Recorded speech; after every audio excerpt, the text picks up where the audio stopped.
Бәріне сәлем, бүгін мен сіздерге Мышеловка 4-4 фильмін қысқаша айтып беремін. Видеоны бастамас бұрын сіз бізді қолдау үшін лайк басып, арнамызға тіркеле кетіңіз.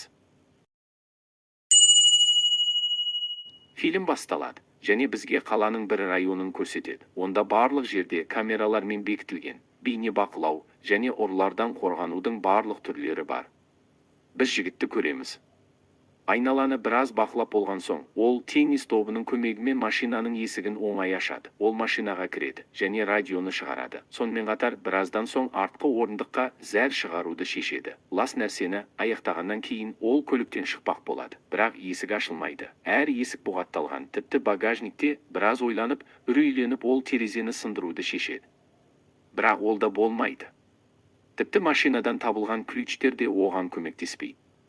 Есікті бөлшектегеннен кейін ол оның артында берік металл бар екенін көреді. Сондай-ақ зном сияқты, оған шығудың тек бір жолы ғана қалды. Ол өзімен бірге алып келген тапаншамен оқ ату, бірақ оқта. Алдыңғы әйнекті бұзуға қауқарсыз. Оған қоса ұры аяғын жарақаттап үлгерді. Жараны байлап болғаннан кейін ол өтіп бара жатқанын қызды көреді. Ол машинаның терезесіне қарап боянып, оның ішінде отырғанын жігітті көрмейді. Ол әйнекті ұра бастайды және айқайлайды, бірақ ол оны естімейді. Телефонды алғаннан кейін ол бірден өшеді. Ол айқайлап, пепсидің қалғанын ішеді. Түнде оның жарасы қатты ауырады және қан тоқтамауда. Сондай-ақ тітіркендіргіш шегіртке оған тыныштық бермейді. Ол оны өлтірмеуді ұйғарды. Таңертең оянғанда ол шөлдеп қиналады. Бөтелкеде су жоқ. Бірақ әйнекте 1-2 тамшыдан тұратын конденсация бар. Радионы қосып сәл босаңсыған ол жұмысқа оралып естегі металл қабатын ұра бастайды. Бірақ музыка қоңырау арқылы үзіледі. Бұл машинаның иесі. Ол жол болмағыр ұрыға оның бүкіл көлігі дөңгелектердегі бункер дейді. Және толық қашықтан басқарылады. Оны ешкім естімейді. Ол толықтай брондалған, енді ол толық бақылауда. Сымның арғы жағындағы ер адам аздап өзі туралы айтады. Жесір әйелімен ол неше жаста екенін, сонымен қатар оған сұрақ ретінде ұлыңды ұрлықта ұстап алсаң не істер едің дейді. Ұры оған ыстық екенін және шөлдеп жатқанын айтады. Оны және отбасын қорқытуды бастайды. Көлік иесі тұтқаны қояды. Кенеттен машинадағы кондиционер қосылады және бұл жай ғана ыстықтан құтылу болып шығады. Бірақ қуанышы көлікте нағыз дубак басталғанға дейін созылады. Ал кондер жұмысын тоқтатпайды. Оған ауа дефлекторларын жаба алды. Бірақ бұл құтқармайды. 100-ге жуық Джек Даусонға жеткенде кондиционер қайтадан сөніп қалады. Көлік иесі қоңырау шалады. Ол тағы әлгі сұрақты қояды. Сұрақ ұлыңды ұрлық үстінде ұстап алсаң не істер едің? Дұрыс жауап берсе оған су береді. Ол жауап береді. Мен ұлымның құлағын бұрап, оны полицияға берер едім дейді. Бірақ жоқ, бұл жауап дұрыс емес. Бұл сенің ұлың, ол сенен үлгі алады. Ер адам өз өмірі туралы әңгімелер айта бастайды. Оның туыстары оны бірнеше рет тонағанын, ол сондай-ақ дәрігер екенін айтып тұтқаны қояды. Ол акушер екен. Кейінірек біраз уақыт өткен соң, өтіп бара жатқан полиция жақын жерге тоқтайды. Жігіт бар күшімен айқайлай бастайды. Бірақ полиция қызметкері айыппұл салып кетіп қалады. Келесі қоңырау кезінде көлік иесі суға айырбастау үшін төлқұжат деректерін атауын сұрайды. Ол бәрін атайды. Оның аты Тира. Дәрігер оған артқы жағында су бар екенін айтады. Ішіп болған соң белгісіз шаршаған күту басталады. Таңертең ол тағы да есікті бұзуға тырысады. Бірақ келесі қоңырауда жігіт оның қыз басын айтады және не істеу керектігін сұрайды. Дәрігер сұрайды, жараны сипаттауын айтып және бәрі жаман дейді. Жылытуды қосады және ол бұл күнді қалай жақсы бастағанын айта бастайды. Және кейін оның ісігі бар екенін хабарлайды. Өмір сүруге дәрігерге 1 жыл ғана қалған екен. Уақыт өте аш Тира қағаз бетін жеп, зәрін ішеді. Ол машинаны бұзуға келген 2 жігітті байқайды. Бірақ олар үлгермейді және тұрғындар оларды қуылады. Олар қатыгездікпен жігітті жазалауда. Олар қарапайым жігітке қатыгездікпен қарайды. Ол тіпті ештеңе ұрлай алмады емес пе?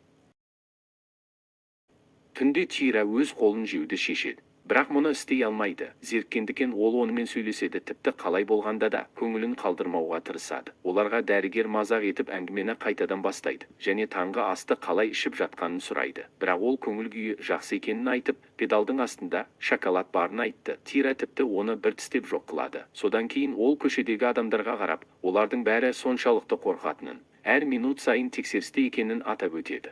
Біраз уақыттан кейін ол кішкене тесік жасайды. Бірақ оны бәрі бірдей ешкім естілмейді. Ол шегірткені бостандыққа шығарып онымен қоштасады. Дәрігер оған әйелі мен ұлының бар екенін хабарлайды және оларға кету үшін ақша берген екен. Тира ұлын көруді сұрайды. Бірақ содан кейін ол оған оның өмірбаянын зерттегенін айтады. Жігіттің ар ұжданында бірнеше өлім тіркелген және түрме жазасы бар. Түнде ол не істерін білмей, іске қосу түймесін үнемі басып отырады және бір сәтте машина отала кетеді. Ол тек артқы берілісті қосалады. Жылдамдықты арттырып ол бағанаға соғысты, артқы айна сынады және ол сыртқа шығалды. Ол бірінші кезекте дүкенге кіреді және әр нәрсе жейді. Оған күзетші келіп тиіседі. Тира тапаншамен оны атып тастайды. Бұл түс болып шығады. Толығымен оянған соң ол өзін атуды шешеді. Бірақ дәрігер оны тоқтатады. Спускты басқанда оқ атылмады. Және дәрігер оған қарауын айтады. Ол келіп оның көлігіне отырады. Дәрігер оған буына келіп, іріңді сығып, жаралар бәрі өтеді деп айтады. Ол тапаншаны алып, ең көрнекті жерге қалдырады. Доп телефон қоңырауына жауап береді және басқа жаққа бұрылады. Тира мұны пайдаланып, оны атып тастайды. Көліктен шығып ол мылтықтан оқ атады, біреу көшеге шығу үшін.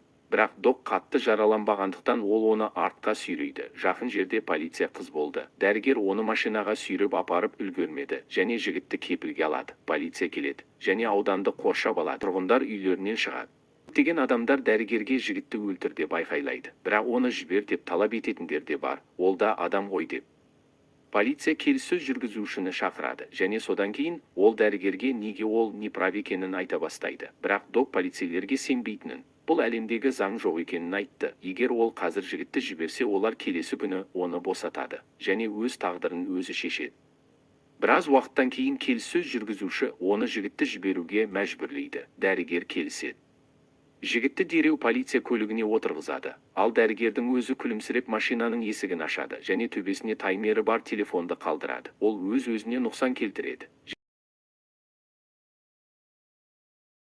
Және резонансқа жетеді. Біз жаңалықтар үзінділерінен дәрігер бүкіл ел бойынша қауіпсіздік мәселесін көтерді деп естиміз. Ал Тир есімді жігітті олар бірнеше сағаттан кейін босатады. Тирдің шегірткесі ұшып кетеді және оны құс жеп қояды. Дәрігер ештеңені өзгерткен жоқ. Фильм осымен аяқталады. Өз ой пікірлеріңізді комментке жазып, лайк басып, арнамызға жазыла кетулеріңізді сұраймыз.